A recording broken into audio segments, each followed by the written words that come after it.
നിങ്ങളുടെ ഇഷ്ട പരമ്പരകൾ എക്സ്ക്ലൂസീവായി സൺ നെക്സ്റ്റ് ആപ്പിലൂടെ തികച്ചും ഫ്രീ ആയി ഇപ്പോഴേ ആപ്പ് ഡൗൺലോഡ് ചെയ്യൂ. സിദ്ധാർത്ഥനെയോ ഇനി അതല്ല മറ്റാരെങ്കിലും കല്യാണം കഴിക്കണമെങ്കിൽ അങ്ങനെ ആവട്ടെ. അല്ലെങ്കിൽ നമ്മൾ രണ്ടാളും ജീവിച്ചിരിക്കുന്ന കാലത്തോളം നമ്മുടെ ഒപ്പം ജീവിക്കും. പക്ഷേ നിത്യയുടെ ജീവിതത്തിൽ ദേവിക ഇടപെടണ്ട. ശരത്ത് ദേവിക വേട്ടയാടുമ്പോൾ ദേവിക നടത്തുന്ന ചെറുത്തുനിൽപ്പ് മാത്രം അവിടെ നടക്കുന്നത്.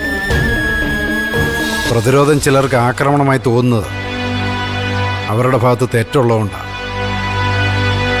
നമ്മുടെ സുധിമന്റെ മരണത്തിൽ പോലും എനിക്ക് സംശയമുണ്ടെന്ന് ഞാൻ നിന്നോട് പറഞ്ഞിട്ടില്ലേ? ഇതൊക്കെ ദേവിക പറയുന്ന കാര്യങ്ങളിൽ നിന്ന് മനോഹരേട്ടൻ മെനഞ്ഞുണ്ടാക്കുന്ന കഥകൾ പോലെ എനിക്ക് തോന്നുന്നത്. എനിക്ക് എന്റെ മനസ്സുകൊണ്ടല്ലേ ചിന്തിക്കാൻ പറ്റൂ, എന്റെ ബുദ്ധി കൊണ്ടല്ലേ കാര്യങ്ങൾ തിരിച്ചറിയാൻ പറ്റൂ. മറ്റുള്ളവരുടെ തലച്ചോറോ ബുദ്ധിയോ ഉപയോഗിക്കാൻ എനിക്ക് പറ്റുമോ? പക്ഷേ ഇപ്പൊ നിന്റെ തലച്ചോറും ബുദ്ധിയൊക്കെ വാടകയ്ക്ക് കൊടുത്തിരിക്കുക. ശരത്തിന്റെ കുബുദ്ധിയിൽ അല്ലെങ്കിൽ എന്റെ അമ്മയുടെ കുതന്ത്രത്തിൽ നീയും വീണുപോയോന്ന് എനിക്ക് സംശയമുണ്ട്.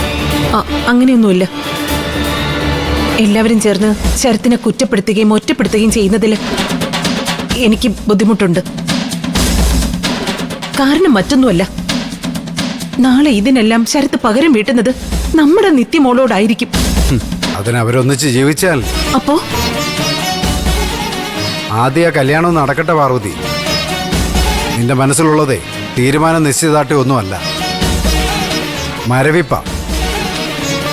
വേണ്ടപ്പെട്ടവരുടെ മരണം അറിയുമ്പോൾ നമുക്കാദ്യം മരവിപ്പുണ്ടാവും, ഉൾക്കൊള്ളാനുള്ള പെടാപ്പാട്. മനസ്സ് പൊരുത്തപ്പെടില്ല.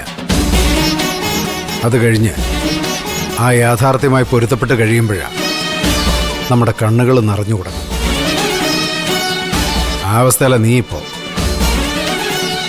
നിന്റെ മകളുടെ വിധി കുറിക്കപ്പെട്ടു എന്ന് നിനക്കറിയാം. തൂക്കിലേറ്റപ്പെടാൻ പോകുന്ന പ്രതിക്ക് തല